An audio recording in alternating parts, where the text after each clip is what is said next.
Yes. You're. Excellent. So my name is Rebecca Allen, and I work for the Connecticut Community for Addiction Recovery. I am their Director of Recovery Support Services. So this morning I'm going to give an overview of the Telephone Recovery Support Program. And I understand that I have a combination of volunteers and recovery center, recovery community center staff. Is that correct? Yes. Okay, excellent, excellent. So let me get started. Just briefly, CCAR started making telephone recovery support calls in 2005. So we've been doing this program now for 13 years. In that time, we've definitely learned some lessons and, kind of fine-tuned our program. So I'm really happy to be able to share what I've learned personally about the program. So I think one of the key points of telephone recovery support is it's a simple program. It's really built on that simple concept of, one addict or alcoholic reaching out to another. And it's a way to support people in their recovery that may have no or very limited access to the larger recovery community. So volunteers will call recoveries once a week to offer support, encouragement, and information about resources. So for the people that are receiving the calls, it's a really great way to connect with the larger recovery community, as well as learning about some of the resources that are out there to help them support and maintain their recovery. For your volunteers, it's a really great way, to enhance their own recovery by giving back. It feels good to help other people. So let me move on a little bit about the training piece. So what we found is that, the more training and the more support you're able to give your volunteers, the better the program will run. So we don't have any clean time requirement for our volunteers that make these calls. But I can tell you that usually, when somebody comes in as a volunteer, they have to do some preliminary training.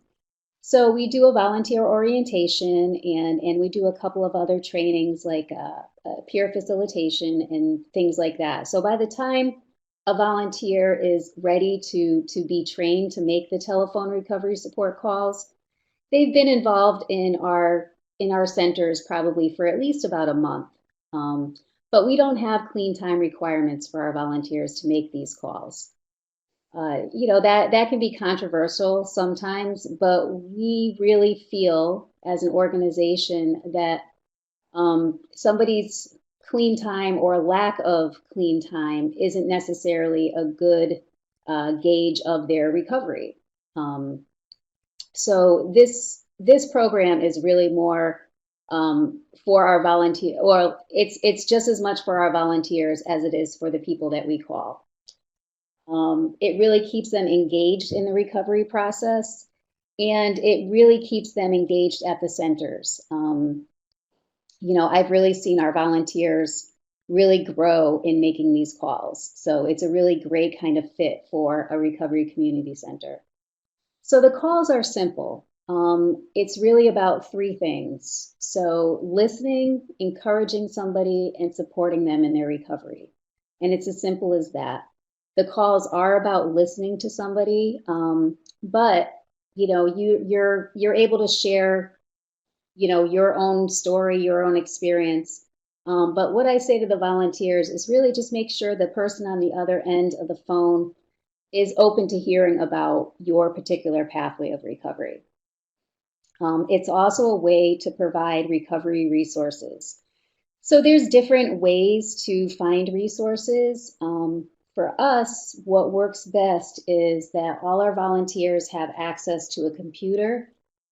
So they can do a quick Google search and locate those resources.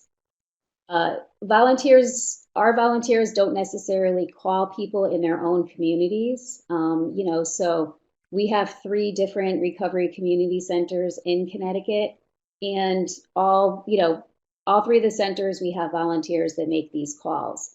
But you may be in, one center and be calling somebody that's, 50, well, Connecticut's small, so we'll say 50 miles away. So how do you find those resources for somebody? I don't know why my PowerPoint keeps skipping around, but I apologize. Um, does anybody have any questions at this time? I can see most people have their mics muted.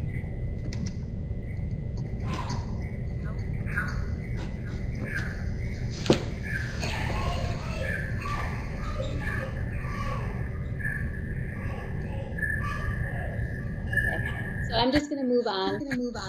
Again, so Again, providing so providing those those recovery. recovery, Philip, can you please can mute you please mute your your microphone, please? Okay, excellent. Thank you. So finding the recovery resources if somebody asks, and really providing that support in a non-judgmental way. Um, so multiple pathways, I have a whole slide on that next, so we're going to talk a little bit about that. What we want to do is we really want to support people regardless of what particular pathway they're on to recovery. So a lot of my training for my volunteers, I talk about, just providing that listening ear for somebody and letting them, talk and just be there to listen and support them. Again, for our volunteers, these are transferable job skills. So customer service skills, there's some computer skills that they can learn. So it's really great for our volunteers that are looking to get back into the job force. Making telephone recovery supports gives them those transferable job skills. And it gives the volunteers a sense of purpose and community. So the next slide talks a little bit more about multiple pathways. Um, I hope that this isn't the first time that people are hearing about multiple pathways, or at least the concept of multiple pathways. So besides the 12-step, support groups, there's a bunch of other things out there for people. So there's some religious-based support groups, Celebrate Recovery, Alcoholics for Christ, Pioneer Association, or there's also spiritual support groups too. So Refuge Recovery, which is built on Buddhist principles, and White Bison, which is built on the Native American principles.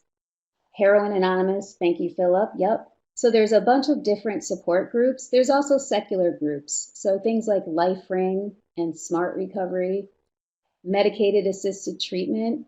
So methadone, Suboxone, Vivitrol. I also listed the Antabuse and Campril and Topamax. Those are older medications, but they're still helpful to help people maintain their recovery.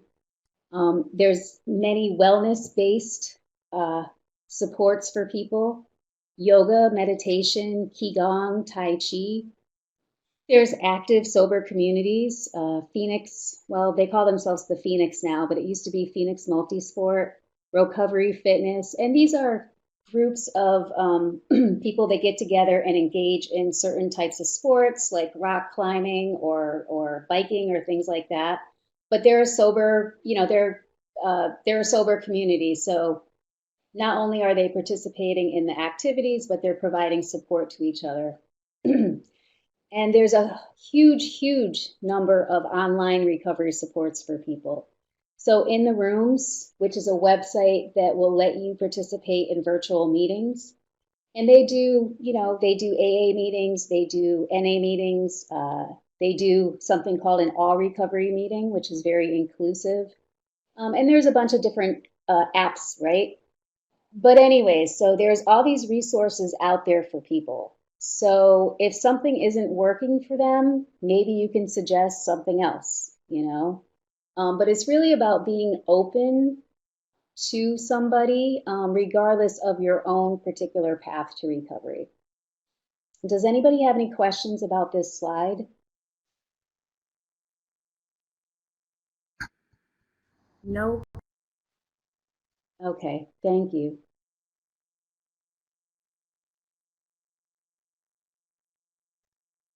So a little bit about the volunteer's role and responsibility. So providing recovery support by calling Recoveries Weekly.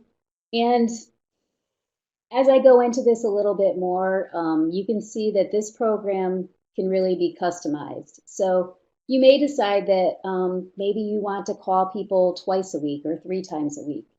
It really depends on how many volunteers you have and how active they are, and if you can actually, keep up with the call volume. It's letting the people that you're calling really choose their own path to recovery. It's about listening and encouraging their strengths and achievements, and really helping to identify barriers and offering suggestions for removing those barriers. And it can be that maybe somebody is, living in a rural location and they don't have transportation. So what are some of the resources that you could give that person? Um, so there is an AA hotline, and I know in Connecticut sometimes if you call, they're able to connect you with somebody that may be able to pick you up and take you to a meeting.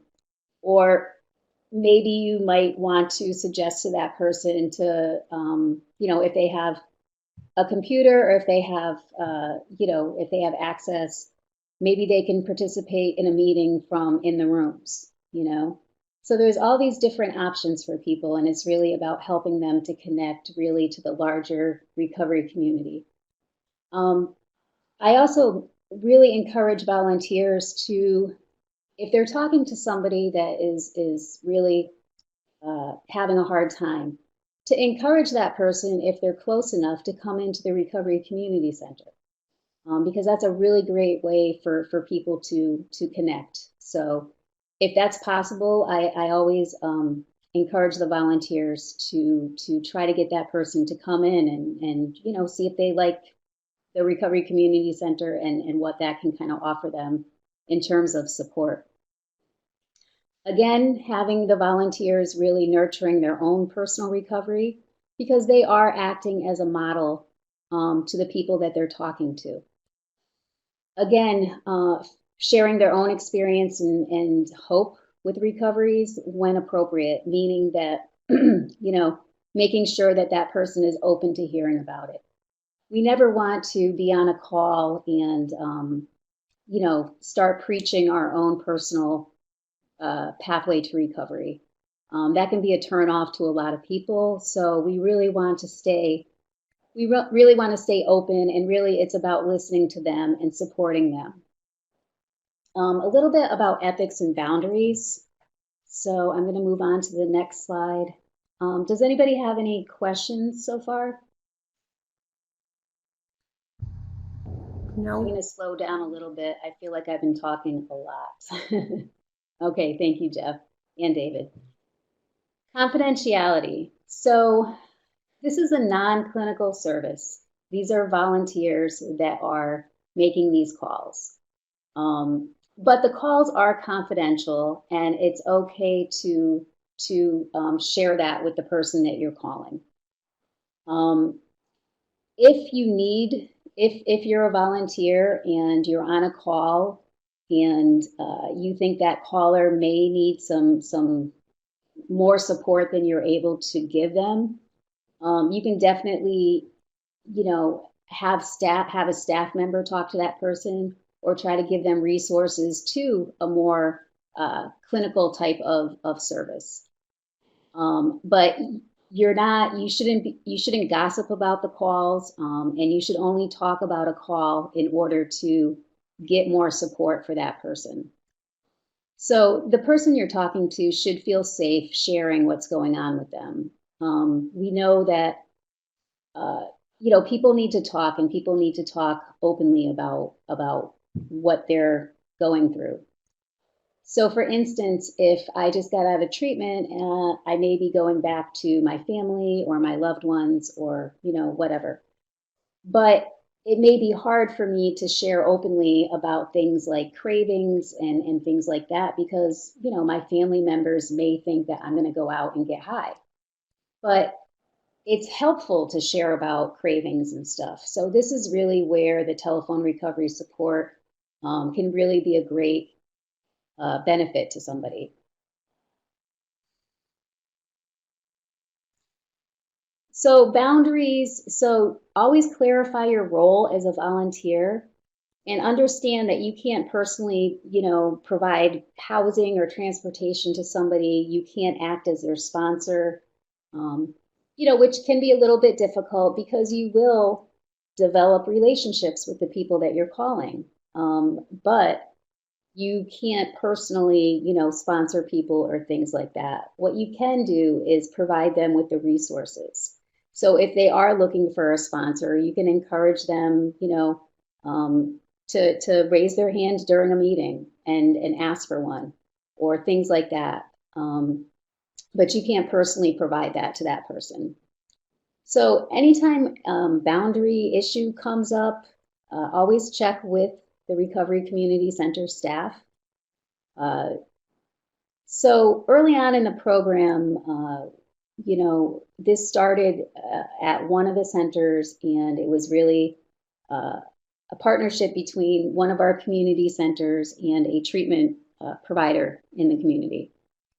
And what would happen is that the volunteers would sometimes run into the people that they're calling at meetings. And again, you don't want to break somebody's anonymity, but it's okay to acknowledge that, hey, I am that person that's been calling you, only if that person initiates the conversation. So I'm not sure who you're going to offer this service to, but I know that this is one of the reasons why I kind of mix up the calls like I do, and I don't have the volunteers necessarily calling people in their own community, just because of the boundary issues. And I want people to, I don't want people to be in a situation where they're calling somebody they know or things like that. So if you do think that if you do see a name and you think you might know that person, probably the best thing to do is to let some other volunteer call.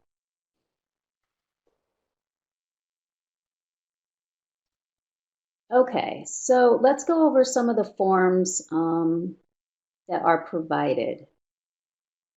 So this is the consent form. So when people sign up to receive calls, they're self-referred, right? So at the bottom, you'll see that they're granting permission for a volunteer to call them, that they understand that that volunteer is going to be asking them about their recovery.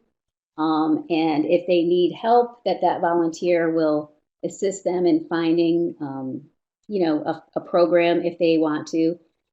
And what's really important is number 4. So at any time, they can decide not to take part in this service.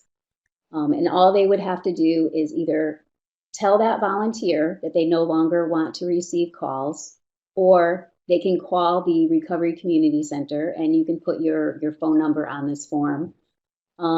And then they can say that they no longer want to be called. So again, this program is optional and it's confidential. And I think it's really a good thing to do to explain that to somebody the first time that you're calling them. So this form, again, can be customized. No problem, Philip. Again, we don't ask for a lot of information because it doesn't really affect how we run our program. So we ask for basic information. So name, date of birth, phone number. So the referred by could be if you're working with a community provider or whatever, they can, or that the person that the recovery can put who referred them to this service. This is important for me as an administrator, is to be able to provide some types of reports for people. For instance, if I have a large treatment provider that has been referring people to this program, the telephone recovery support program, on a quarterly basis, I can provide them with a report that basically says, during the last 3 months, you referred this many people to telephone recovery support. Out of that number, we're still calling this many.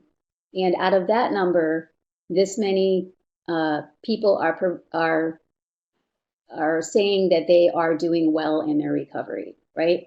So I never provide personal information back to providers, but they do like to see that the people that they referred or the people that they kind of steered towards this program are still connected.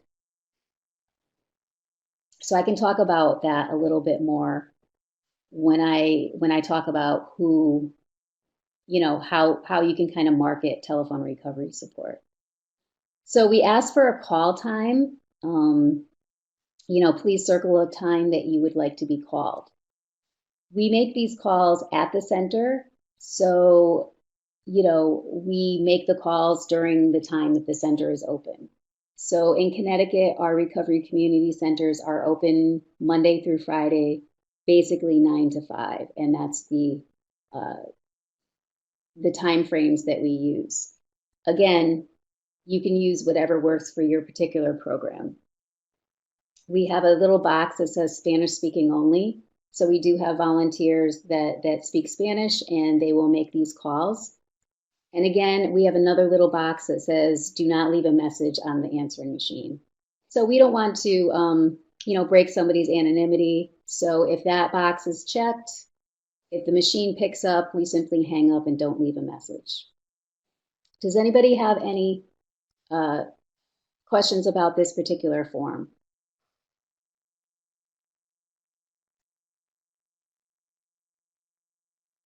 Okay, I see a couple people typing. Nope, nope. Okay, excellent. And these forms are really you can customize them to look and fit whatever you want to. So this is a contact script. It has a little introduction for your volunteers. One of the big questions I get asked all the time from my volunteers is, so, what does a typical call sound like? You know, Usually the typical call, I tell them, is no more than 5 minutes. It really depends on what's going on with that person. So it can simply be a quick kind of check-in.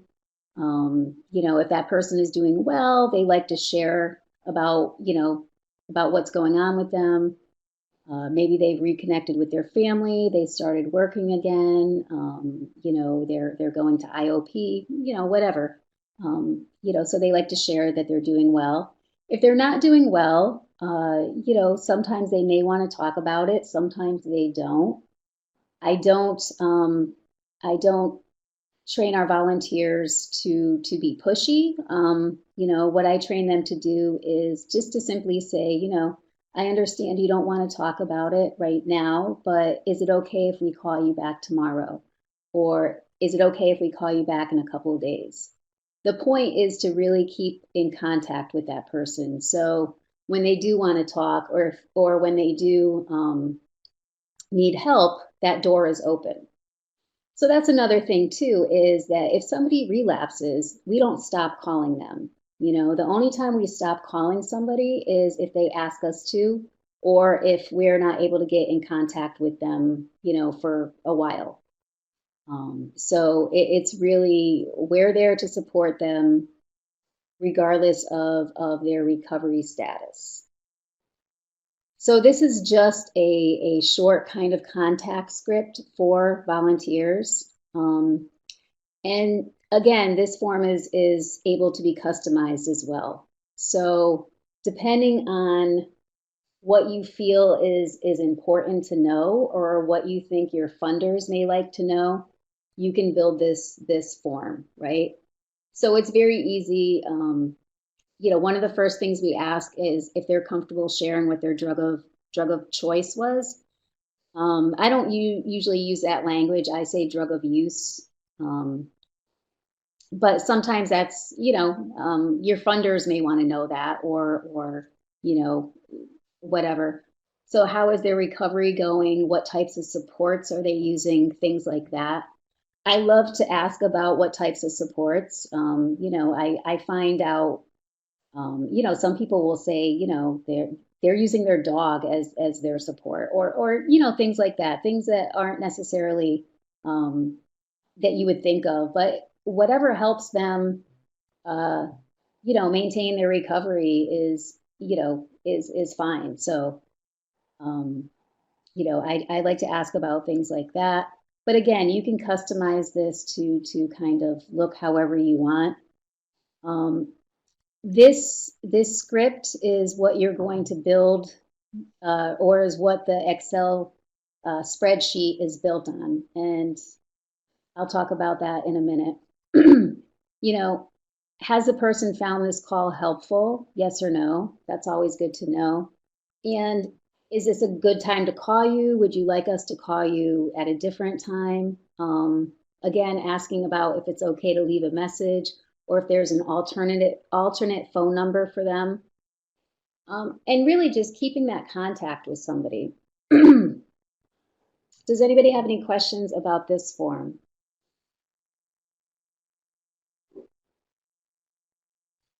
And again, this can be customized to look and work however you think it would for your program. So this is the contact log that the volunteers will fill out.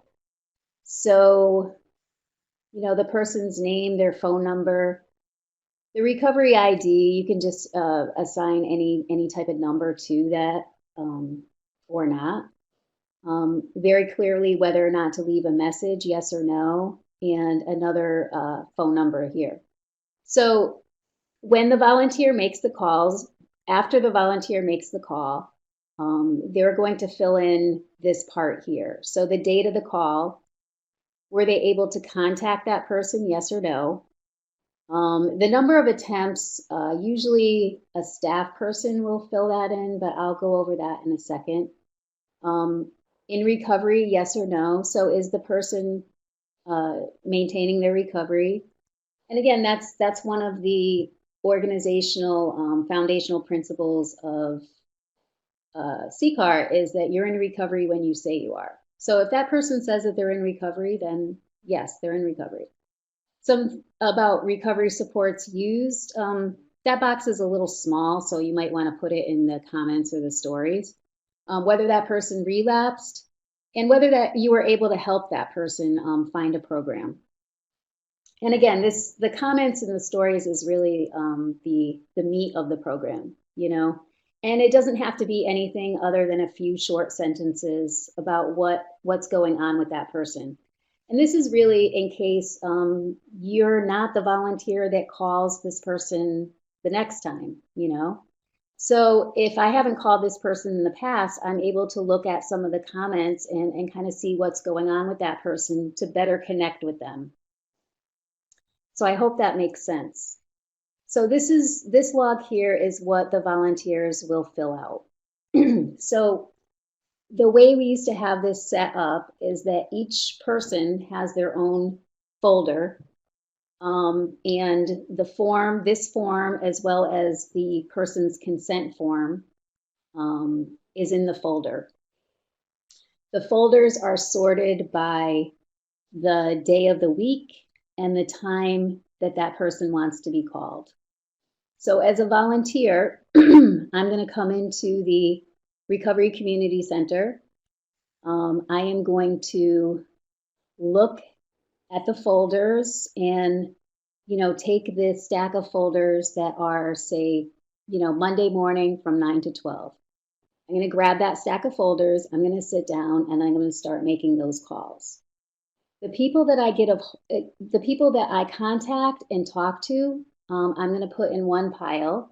And then the people that I had to leave a message for, I'm going to put in another pile. So the people I contacted are going to go back into Monday from 9 to 12 to be called the next week. The people I didn't get a hold of, and this is really up to you. So what we found works best is, instead of trying to call them the next day, we're going to give them 2 days, and then we're going to try calling them back. So that pile of the people that we did not get a hold of will go into uh, the Wednesday file. So, you know, every day the volunteer that comes in is going to look in that day and during that time and take whatever stack of folders is there. I hope that makes sense to people. I think when you start doing this, it'll make a little bit more sense. And also, so I'm not sure if you actually will schedule your volunteers, but if you don't, you should probably think about at least scheduling your volunteers that are making the telephone recovery support calls. It really kind of is best to run the program. That way you can kind of look at the schedule and you can see which volunteer is supposed to come in, you know, during what day and during what time. That way, if that person doesn't show up, you can have somebody else kind of fill in or whatever. Or say, you know, they call you the day before and say that, you know, hey, I'm not going to be able to come in tomorrow. You're able to get somebody to kind of take their place. So I'm not sure, you know, which people that are on here are Recovery Community Center staff. But if I have some, do you guys, do you guys schedule your volunteers at the centers? Yes or no? So I can see Jeff is typing. Okay, all right, yeah, that makes sense. And we have a white kind of like a chalkboard type of thing, and we have a schedule, and all the different roles that a volunteer can have is on the schedule. Front desk receptionist, group facilitator, telephone recovery support, things like that. So it just kind of makes running the Recovery Community Center a lot easier. So let me move on. Okay, so a little bit about marketing this program. So the people that are coming into your centers aren't really the people that you should be calling, right? If people are already coming into the center, then they're getting that support. The telephone recovery support calls are really for people that don't have or have little connection with the larger recovery community. So again, people that are new to recovery, that may be living either in another community, they might be in a sober house or something, or maybe they're in a rural location where it's hard for them to get out and get to support meetings or whatever. So it's really about connecting those people to the larger recovery community. So again, part of my earlier role with CCAR is I used to manage the telephone recovery support program, and part of my role was to go out to different treatment providers, organizations, you know, parole, probation, uh, Department of Children and Families, any place I could think of that people that are struggling with alcohol or substance use disorders would have contact with, and talk about this program. So in Connecticut, we're very fortunate where the state funds this program for us. So it's a free service. And it just, I talk about how it really helps people connect with the larger community. So I think most treatment providers and other organizations that interact with people in recovery, I think they understand that. And I've also I've gotten some really good feedback from our community partners around telephone recovery support.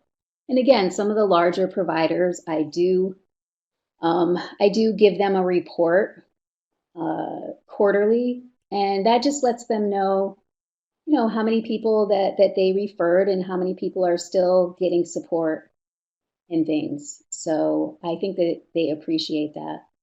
You could also connect this to your Facebook. Um, so that consent form, you could do it as a PDF and people could, fill it out and either email it or fax it. We have a fax server, so the fax goes right on to it's built on our computer system, so we're able just to print out and and sign people up right then and there. So we use a software for our telephone recovery support program, and I know I talked to Brenda about it, but at this point, I think while you guys get up and while you still don't have a lot of volume yet, it's okay to do it paper-based, like I was saying with the folders and everything like that. I think once you develop, you have more people signing up to receive the calls and things like that. I think it does make sense to use a web-based software for the program. So I see somebody is typing, so I'll pause for a second and see if there's a question. Oh, okay, good. So it would probably benefit you guys to use a web-based software. But again, we've been using we've been doing this, web-based for about 4 years now. We call about 600 people a week, so we have so we have a high volume of calls. We currently use,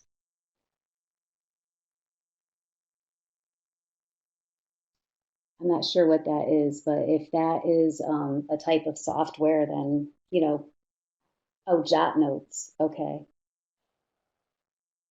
Again, I'm not sure what that is, but if it's working, then absolutely. What I like about the particular software that we use is that it not only uh, will schedule the next time somebody has to be called automatically, but it also is a great database too. So I can pull reports out and things like that very easily.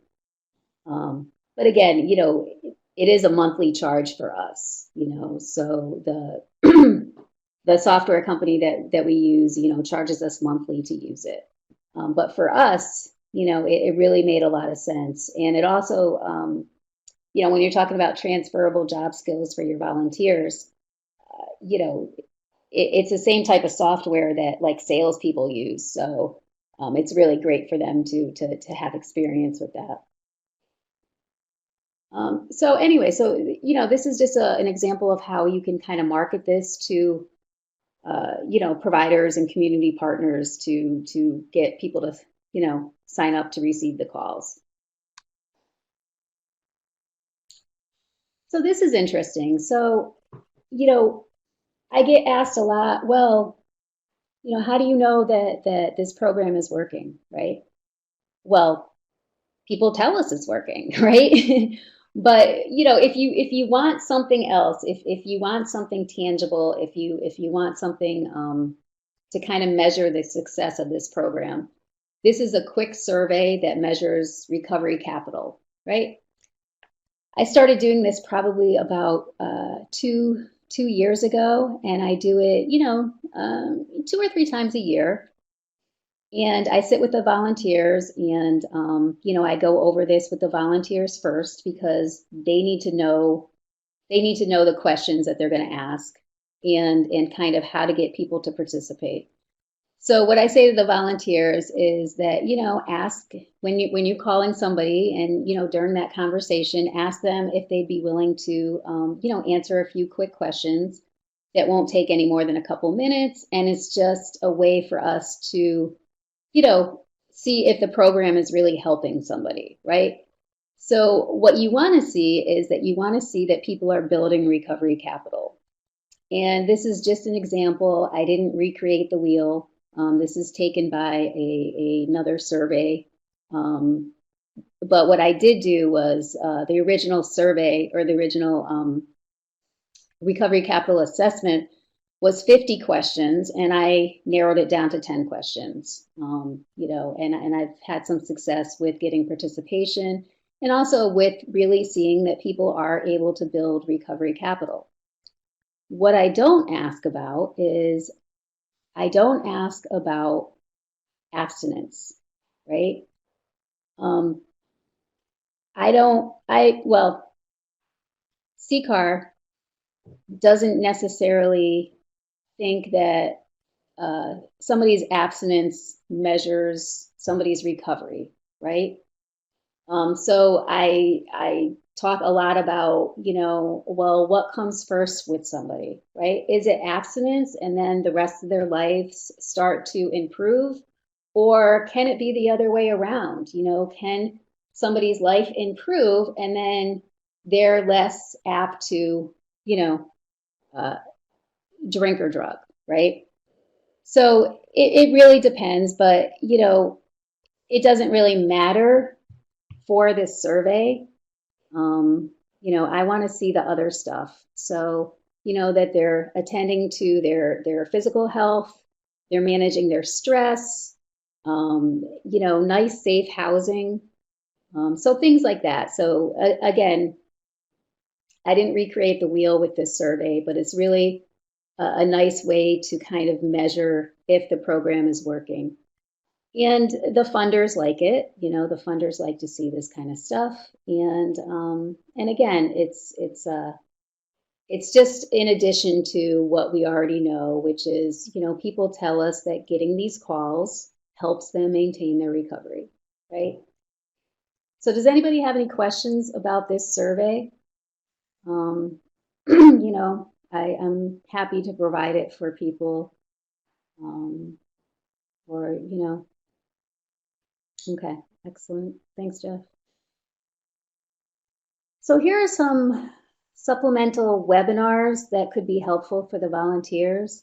So as part, in addition to the forms and the training material and things like that, you also have access to a year of the webinars. So some of these webinars are really more around recovery coaching, but recovery coaching skills can transfer, back and forth to telephone recovery support.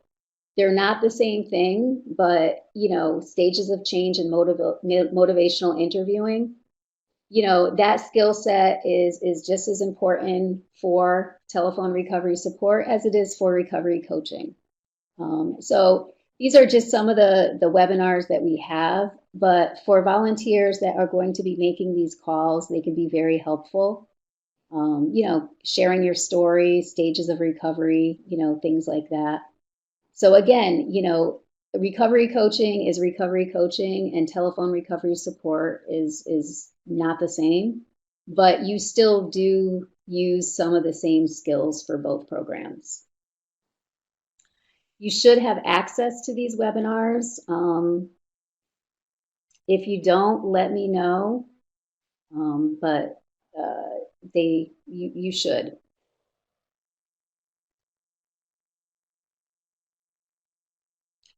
Okay, and again, everything can be customized to work for your own particular recovery community center. So texting and email. So could you text instead of calling people? Yeah, absolutely you could. Could you use email? Sure. If you're able to, if you have smartphones or whatever, or you're able to, have a program, a computer-based, a web-based program for this, you can definitely use email to reach out to people. I talk about, so in Connecticut, most doctors, dentists, things like that, before your appointment, they'll send you a text or they'll send you an email. You could do the same thing with telephone recovery support. You could send somebody a text and say, hey, don't forget, I'm going to call you today at 2 o'clock or something like that, And it's just really, finding a better way to connect with somebody. I don't think you can replace a phone call with a text or email, but for some people, you might. some of the younger people, I have two daughters, and I can't get them to pick up the phone, but if I text them, they'll text me back in 2 seconds. So it might make sense to use it. But it's definitely possible. Gender specific, so females calling females, males calling males. If you can if you can do that, if there's a need, if there's an ask for that, sure, you could do it. I know for us, because we call so many people a week, and this is uh, totally done by our volunteers, that it's a little hard to do things like gender specific. But if somebody asks, hey, could only another female call me, or could only a male call me, we try to do the best we can to make that happen. But again, if you can kind of, you know, if there's a need for it, you can definitely make the program do it. Frequency, if you can call more than once a week, sure. If you can't call once a week, maybe you can only call somebody once every 2 weeks, or something like that. It really depends on how many volunteers you have, and really how dedicated they are to coming in and making these calls. I know that our volunteers that do make these calls love it. They're dedicated to it, and they talk a lot about how it's really benefited their own recovery. By reaching out and being able to help somebody else, it's enhanced their own recovery, and they love it, and they're dedicated. Data collection, again, there's a bunch of different ways to collect data. Uh, you know, it's really about what you want, or what you think the funders would like to see. Uh, Again, you can do it, paper, Excel spreadsheet, if you have somebody that knows how to build an access database. Or again, there's plenty of web-based softwares that can kind of be customized for this program. We use a web-based customer relationship management software. And again, it's the same type of software that a salesperson would use. But I really kind of customized it for this program. And again, anybody could do something similar. And outcomes. So, what are you looking for? Are you looking for people to maintain their recovery? Are you looking to connect people to programs? When you're looking at your outcomes, when you're looking at your data collection and then you're looking at your outcomes, you kind of have to sync those up. But it's really about what you want. And partnerships. So again, this has been a really great way for us to build partnerships with other community providers, and partners in the state. And we've been doing this for 13 years, so we've really, really been able to build some great partnerships in Connecticut. And you know, and the state is really generous with us and continues to fund this program. So it's worked really well in Connecticut. So I believe I am done. Does anybody have any questions? Yep, I think this is the last slide. So I'm going to type in my contact information. Feel free to reach out to me if you have any questions, if you have any concerns, how to set this up in the recovery community centers, anything like that. I'd be more than happy. Just shoot me an email. So I think that we are done. So if anybody has, or if nobody has any questions, we can kind of wrap it up.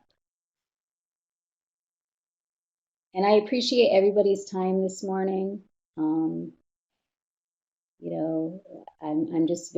I'm very happy that that this program is going to be offered in Missouri. And again, I think it's a great program and I think it helps so many people. So thank you, everybody.